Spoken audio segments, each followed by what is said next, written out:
November 15th, 1966. A Tuesday night in Point Pleasant, West Virginia. Two couples are driving near an old industrial site at the edge of town when something large and winged and wrong pulls their attention into the dark. What they reported to police that night and what appeared on the front page of a local newspaper the very next morning set off one of the most persistent mysteries in American folklore. And it starts here, with two couples and a pair of red eyes. This is Tom Mackenzie, and you are listening to Unexplained History. If you are enjoying this show, make sure to subscribe on all major platforms like Apple, Spotify, and Spreaker. And if you want more unexplained content, swing by our website at unexplained.co. Two couples out together on the night of November 15th, 1966, near a stretch of ground outside Point Pleasant, known locally as the TNT site. It is after dark. Their headlights are the main source of light. And then, in that headlight beam, something reflects back at them. Not the flat shine of an animal at the roadside, something higher, something at the level of a man standing upright. Two red points of light, described by the witnesses as large, glowing reflector-like, set into a figure that was broad and tall and winged. The couples did not stop to study it, they drove. And the figure, according to what they later told police, pursued them, moving fast enough to keep pace with their vehicle before they finally cleared the area. What makes this account matter, beyond the raw strangeness of it, is what the witnesses did next. They went to the police. That night, they gave a contemporaneous report on record before any newspaper had shaped or amplified the story. This was not a tale that emerged weeks later, softened and smoothed by retelling. It was filed while the fear was still immediate. The figure they described was man-sized, winged, and those eyes, red and reflective in headlights, were the detail that both couples returned to. Not its movement, not its sound. The eyes. That consistency, across two separate witnesses reporting together, is the first thing that separates this account from a passing rumor. It entered the official record the same night it happened. By the following morning, November 16, 1966, the story had moved from a police report to a front page. The Point Pleasant Register ran a headline that the wire services and regional press would soon be pulling for their own editions. The headline did not hedge much. It described what the witnesses said they saw. A man-sized bird, a creature, something, and the Register's editors apparently understood that the uncertainty itself was the story. They did not smooth it into something explainable. They printed the shape of the unknown. In a single news cycle, what two couples had experienced in the dark near the TNT site had become public record. The town of Point Pleasant now knew. And the question the witnesses had carried home with them that night, what was that, was now a question the whole community was being asked to sit with. There is a specific weight to a mystery that arrives this way, not through whisper or rumor, but through police involvement and newspaper ink within hours of the event. The witnesses had not sought fame. They had sought an authority that might make sense of what they could not explain. The police took the report, the newspaper ran it, and the figure those couples described, large, winged, red-eyed, and fast enough to pursue a moving vehicle, was now on record as something that had, by multiple accounts, genuinely alarmed people in Point Pleasant, West Virginia, on the night of November the 15th, 1966. Not a legend yet, not a myth. At that moment, it was simply an unresolved report filed by frightened witnesses who had no name for what they saw. A police report on file. A front-page story in print. Two couples with a shared description and no easy answer. That was the state of things on the morning of November 16th. But a story filed in one local paper in one small town does not become a legend on its own. Someone has to carry it further. So how did a single night's encounter, reported to police and printed in the Register, start moving beyond Point Pleasant and into something that the wider world would eventually take notice of.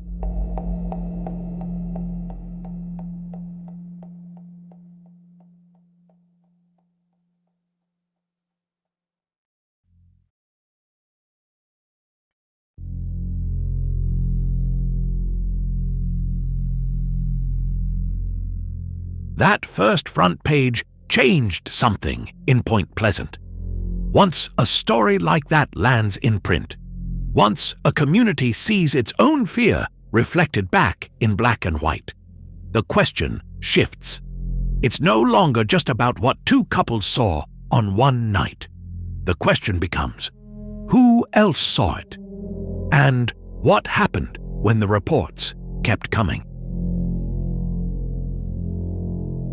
By the time November 1966 was drawing to a close, the Point Pleasant Register's story had already moved beyond the town's borders.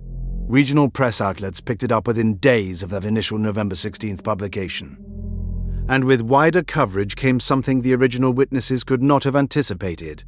A wave. Not one or two follow-up calls to the police. A sustained rolling series of reports centered on Point Pleasant and the former TNT munitions site nearby, that would continue intermittently, well into late 1967. That persistence is the first thing worth sitting with. A single isolated report fades, a pattern that holds across weeks and months. That is something the community could not simply file away and forget. At the center of the local coverage was Mary Hyre, a journalist whose reporting reached both local readers and a regional syndicated audience. Hyre was not a distant observer. She was embedded in the community, fielding accounts as they surfaced, and her work gave the accumulating reports a kind of running public record. That matters because it means the story was not simply spreading through rumor. It was being documented, named witnesses, described encounters, dates attached to places. The descriptions that came through those accounts were consistent in one striking way: a large winged figure seen at night with glowing red eyes. Each new account that matched that description did not simplify the picture, it complicated it. Because if the original sighting was a one-time misidentification, you might expect the details to drift, to fragment, to contradict. Instead, they held a recognizable shape. And here is where the role of journalism becomes genuinely difficult to untangle. On one hand, Hyre and the regional press were doing exactly what local journalism is supposed to do, tracking what the community was reporting, giving it form, making it legible. On the other hand, every new article also reached people who had not yet come forward. It gave future witnesses a vocabulary, a shape to match against whatever they thought they had seen. That tension between documentation and amplification sat at the heart of how Point Pleasant experienced these months. The newspaper was not manufacturing the fear, but it was inescapably feeding it back into the community at every print run. By the time the reports extended into 1967, the story had taken on a life that no single witness and no single editor fully controlled. What accumulated through those weeks and months was not a tidy file of corroborated cases. It was something messier and, in its own way, more revealing. A community in the grip of something it could not resolve. People were looking at the sky differently at night. The TNT site, already a place carrying the weight of its industrial past, became a specific geography of unease. Reports clustered there. Attention clustered there. And yet, despite the coverage, despite the volume of accounts, despite Mary Hyre's documentation reaching audiences across the region, no clean answer emerged.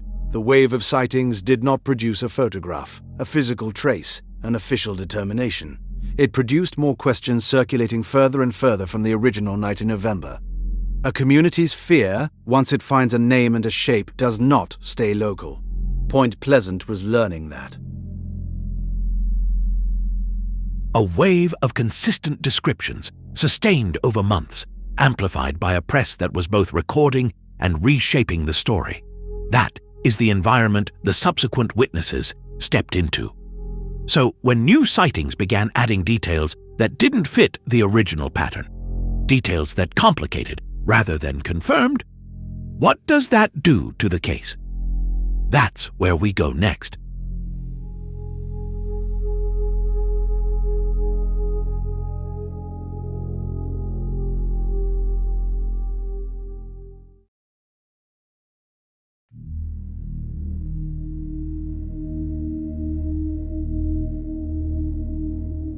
The early reports had one thing in common: darkness. Red eyes caught in the absence of light, a shape rising against a night sky. That framing held until November 25th, 1966. Because on that day, someone reported seeing the figure in daylight. And that single shift in conditions changed the nature of the question entirely. November 25th, 1966.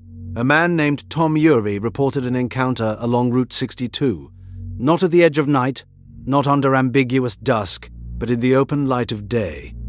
What made this account sit differently from the earlier cluster wasn't just the timing. It was what it quietly dismantled. The nocturnal sightings had allowed for a particular kind of skeptical comfort. Low light, unfamiliar shadows, eyes catching a beam and throwing it back. Those conditions leave room for doubt.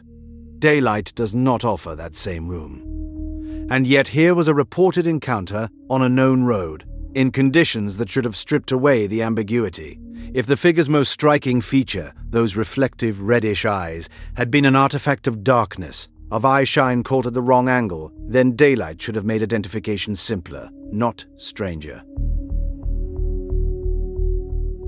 That is the first place where the sightings cluster begins to resist a single clean explanation. A low-light misidentification argument depends on conditions that simply weren't present on November 25th. You can't apply the same framework to both a night encounter and a daylight one without acknowledging that they're pulling against each other. Either the conditions mattered, in which case the daylight account needs its own accounting, or they didn't, and the explanation has to broaden to cover something the original framing wasn't built for. Neither path is comfortable, and that discomfort is precisely what the Urey report introduced into an already unsettled community. The sightings didn't stop there. Into early 1967, additional accounts continued to surface near Route 62. Mabel McDaniel was among those who appeared in later reconstructions and interviews connected to this period. Accounts gathered and revisited months after the initial wave, as investigators and journalists worked to piece together a fuller timeline. And that process of reconstruction introduces its own layer of complexity. When eyewitness accounts are revisited over time, they don't always hold still. Memory is shaped by what comes after it, by conversations, by news coverage, by the accounts of others. The reports from early 1967 weren't captured in the immediate heat of a first encounter. They were assembled later, through interviews, through follow-up. Which means the record we have is not a clean sequence of independent observations. It is something more tangled than that. What accumulates across these later accounts is not confirmation, it is instability. The descriptions don't converge into a sharper picture, they expand. Details shift across retellings. The figure gains and loses characteristics depending on who is remembering, and when. That instability matters. It means that the evidentiary weight of this cluster can't simply be measured by counting reports. Volume alone doesn't equal clarity. What the January 1967 accounts and the Route 62 reconstructions actually show is that the phenomenon, whatever its origin, had become something people were actively trying to make sense of. And the act of making sense of something changes how it is remembered and described. The witnesses weren't inventing, but memory and meaning had already started to work on the raw experience, months before anyone sat down to write it into the record. So what we're left with is a cluster of reports that won't flatten into a single pattern. A daytime sighting that undercuts one explanation. Later accounts that show the story still shifting months on. Something was shaping this narrative beyond the raw encounters themselves. And that raises the next question. Who were the people that reached into this local confusion and gave it a larger frame? And what did their involvement do to what we think we know?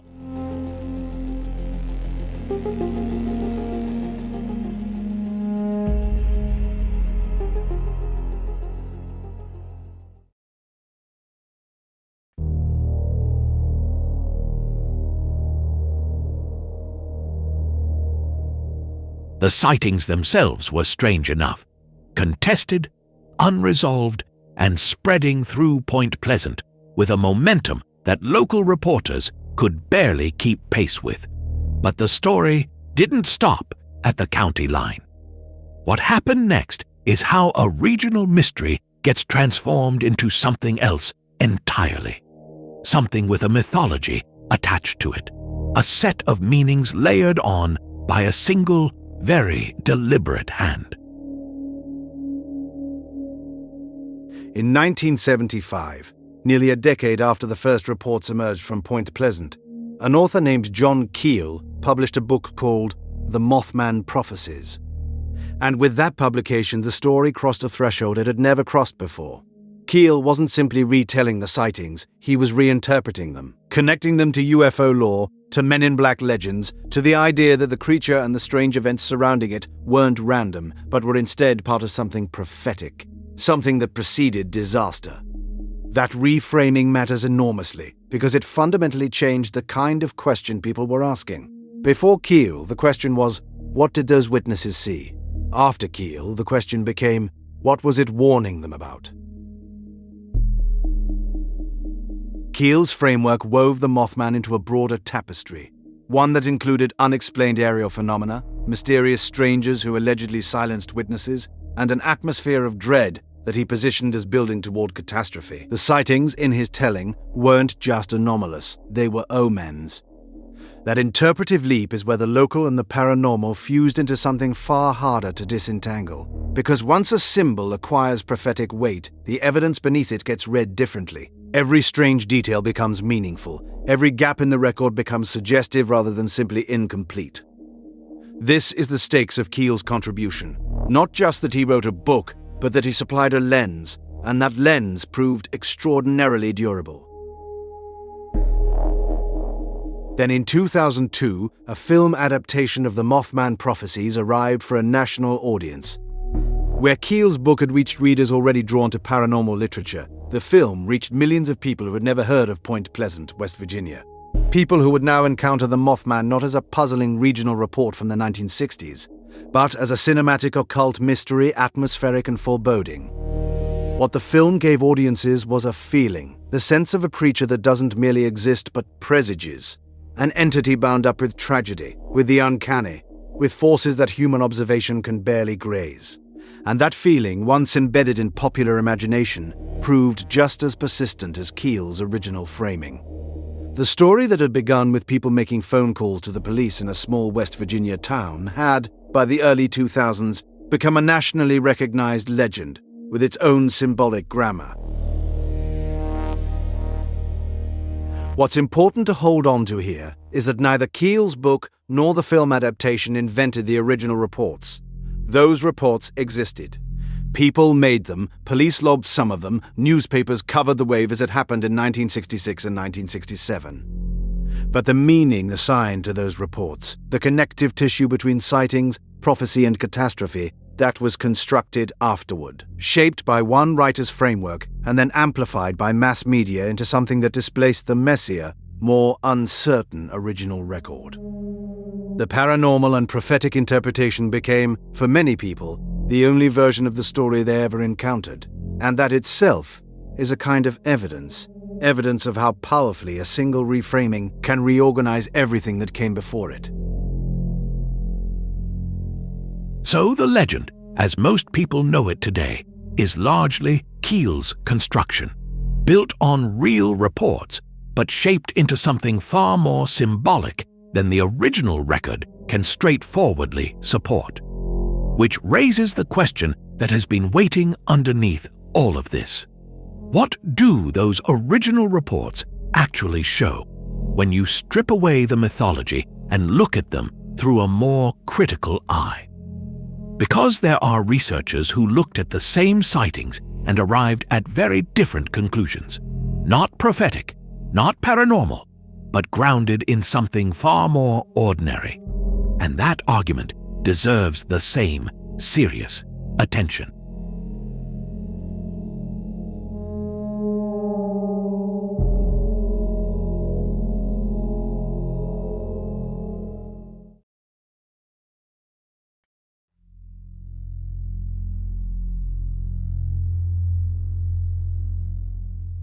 Keel's framing gave the sightings a prophetic architecture, a monster tied to omens and other worldly forces. But not everyone looking at the same reports reached the same conclusion. Local authorities and wildlife experts were asking a quieter, more grounded question. What if the witnesses were telling the truth about what they saw, but wrong about what it was? Almost as soon as the report started circulating, official voices pushed back, not by dismissing the witnesses outright, but by pointing to something already living in the region. Wildlife experts and local authorities proposed that large birds, sandhill cranes and great blue herons among them, were the most plausible candidates for what people were seeing in low light. These are not small animals. They are tall, wide-winged, and capable of a silhouette that, at a distance in the dark, could register as something far stranger than a bird. That matters, because it means the mistake, if it was a mistake, would have been an easy one to make, a sincere one. Then there is the question of the eyes. The red, glowing reflector-like eyes described by witnesses became one of the most repeated details in every account, the feature that made the reports feel genuinely unsettling. Later commentators pointed directly at a phenomenon called eye shine. Owls, in particular, produce a vivid eye shine when light, headlights, a flashlight, any artificial source, hits their eyes at the right angle in darkness. The effect can appear strikingly red or orange, and can seem to glow with a strange intensity.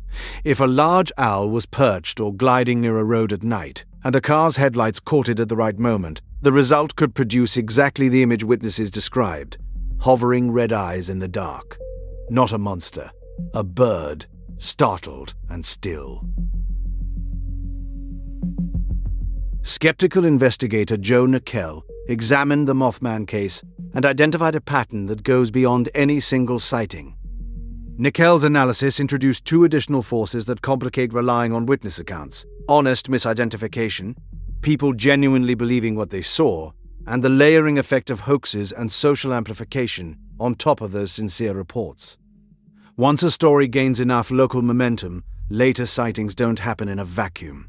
They happen inside a story people already know. Expectation shapes perception, and in an environment saturated with newspaper coverage and community talk, the threshold for seeing something extraordinary drops considerably. That dynamic doesn't mean every witness was wrong, but it does mean the evidentiary picture becomes significantly harder to read the further you get from the first reports.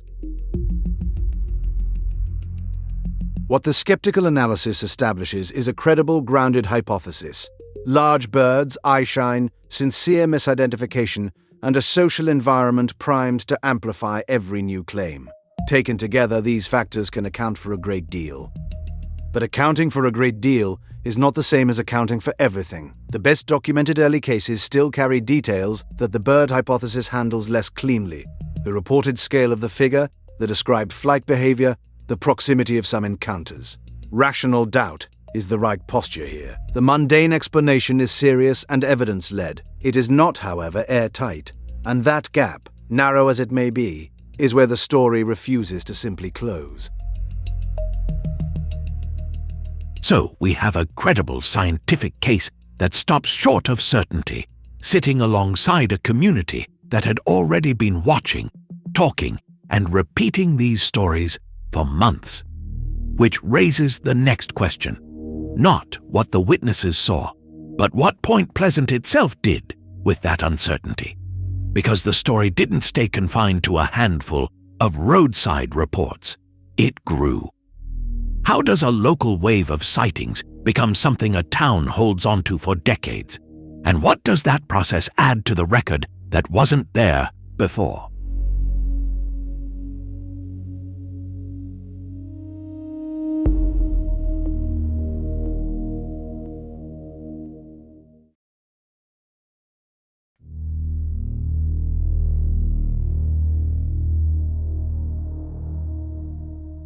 The skeptical explanations we've been examining, misidentified birds, hoaxes, the unreliable geometry of night and fear, they account for a lot, but they don't fully explain what happened after the sightings faded, because something else was already in motion. The raw material of those reports didn't just sit in police logs and newspaper files. It got picked up, shaped, and handed forward, until it became something a town could build a statue around. Scholars who study folklore and collective memory point to a pattern that fits Point Pleasant almost precisely. A cluster of unusual reports surfaces in a community. Local journalists cover it. Then a figure with broader reach, an author, a syndicated voice, reframes those reports inside a larger interpretive structure. And once that frame is in place, it starts doing something the original events never could on their own. It makes the story contagious. Mary Hyre was the local journalist at the center of that early amplification. Reporting for regional outlets, she brought the accounts to readers who hadn't witnessed anything themselves, and in doing so, she gave the story a life beyond the specific people who had. That's the first stakes beat here. The moment a cluster of reports moves from private experience into shared community narrative, the story stops belonging only to the witnesses. It becomes something the whole town is living inside. John Keel's role in this process has come up before in this investigation. His paranormal framing, his insistence that Point Pleasant sat at the center of something vast and strange. What matters here isn't whether he was right. What matters is what his framing did. Once a narrative structure is in wide circulation, it shapes what new witnesses reach for when they try to describe their own experiences. Researchers who study contagious legends note that later accounts tend to echo the imagery and language of earlier publicized ones. Not necessarily because witnesses are lying, but because the available vocabulary for the experience has already been written. The Mothman image, once it existed in print and in public imagination, became the lens through which ambiguous nighttime encounters could be understood and reported. That feedback loop, reports shaping expectations, expectations shaping reports, is one of the engines that keeps a legend running long after the original events have passed. But the most concrete evidence of how thoroughly the legend took hold isn't found in witness accounts or published theories. It's found in metal and brick. Around 2003, Point Pleasant unveiled a public Mothman statue, a large gleaming figure installed as a permanent landmark. Alongside it, a Mothman museum and an annual festival anchored the story in the town's physical and economic life. These weren't passive markers. They were deliberate choices by a community to formalize the legend as local heritage. And that is the second stakes beat in this segment. When a mystery gets a statue, it has crossed a threshold. It is no longer just a question people argue about. It is an identity.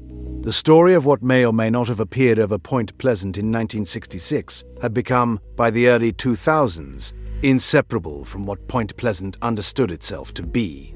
The town's relationship to the Mothman was now economic, cultural, and civic, not merely folkloric. What's worth sitting with is the contradiction this creates, the social amplification explanation, the idea that media framing and community dynamics built the legend more than any underlying phenomenon, is analytically compelling. It accounts for the spread, the durability, the way later descriptions echo earlier ones. But it doesn't require the original reports to be false. It simply shows that whatever those early witnesses encountered, the story that grew around their accounts was shaped by forces far beyond what any of them experienced in the dark. The statue, the museum, the festival, they don't prove the Mothman was real. They prove the story was real enough to reshape a community's identity across generations. Those are different claims, and the gap between them is where the actual historical question lives. A legend this durable, this materially embedded in a place, tends to keep producing new chapters. And it has, because the Mothman story didn't stop with the 1960s, or with the book, or even with the statue. Reports have continued, some recent enough to carry timestamps and social media posts instead of newspaper clippings. The question now is whether those newer claims carry any independent weight, or whether they're simply the legend feeding itself. What standard of documentation would it actually take to separate a genuine new sighting from a story that has already taught people exactly what to see?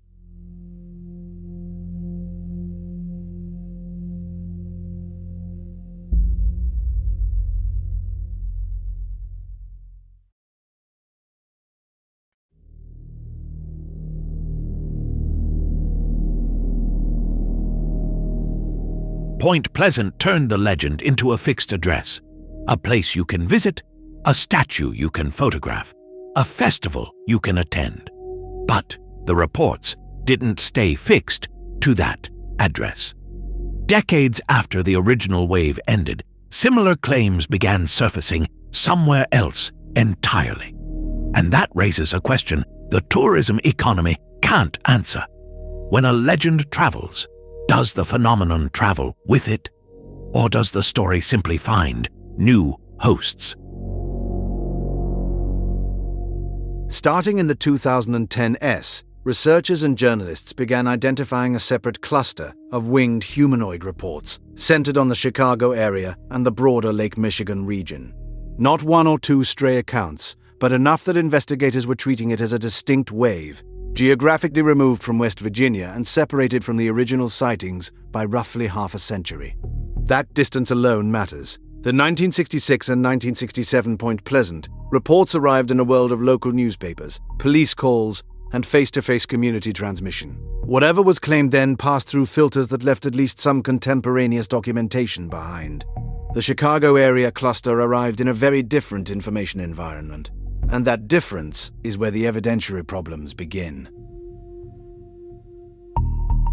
The precise chronology and intensity of that later wave remain disputed across sources. Researchers who compiled the accounts don't fully agree on how many reports there were, when the peak activity occurred, or how consistent the descriptions actually are from case to case. That's not a minor discrepancy, it's a foundational one. When investigators examining the same set of claims reach different conclusions about basic facts like timing and volume, it signals that the underlying documentation is thin.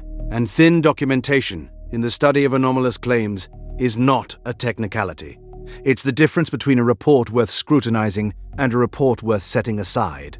The original Point Pleasant accounts, whatever their ultimate explanation, generated police bulletins and newspaper front pages within days of the alleged events. The Chicago area cluster did not produce that kind of contemporaneous paper trail at anything like a comparable density. The evidentiary gap sharpens further when you look at the most recent claims. Through April of 2026, public reporting on newer sightings, including anything tagged to 2026 itself, consists almost entirely of posts on social media platforms and entries on paranormal blogs. No police bulletins, no mainstream newspaper documentation comparable to what the 1966 and 1967 Corps produced. That absence doesn't automatically mean nothing happened. Absence of documentation is not proof of absence. But it does mean that 2026 era claims currently sit at a verification level that cannot support the same analytical weight as the historical record. What those posts represent is genuinely open. They could be independent encounters, or they could be the legend reproducing itself through a media ecosystem that rewards and amplifies this exact kind of claim. Social platforms don't filter for accuracy, they filter for engagement. And a winged humanoid sighting, shared into a community already primed by decades of Mothman coverage, spreads fast regardless of what actually happened. This is the complication modern sightings introduce, and it cuts in two directions. On one side, the appearance of similar reports in a completely different region, independent of Point Pleasant's specific geography, could suggest the original phenomenon was never purely local.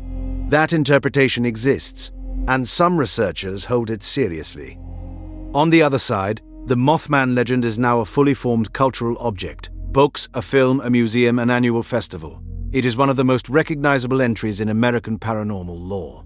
In that environment, new sightings don't arrive in a vacuum. They arrive pre-shaped by existing templates, described in language borrowed from decades of prior coverage, and shared through channels that have no mechanism for separating genuine report from sincere misidentification, from deliberate fabrication. None of that makes every modern claim false, but it makes the standard of evidence that would be needed to take any individual claim seriously considerably higher. And right now, that standard is not being met. So, the legend has range. It moves across geography and across decades. What it hasn't moved is the evidentiary bar. But here's where the story doubles back on itself. because the original Point Pleasant wave didn't end quietly either. It ended with a catastrophe, one that had nothing to do with any winged figure and everything to do with why that figure refused to be forgotten. What did the collapse of the Silver Bridge actually mean for how people interpreted everything that came before it?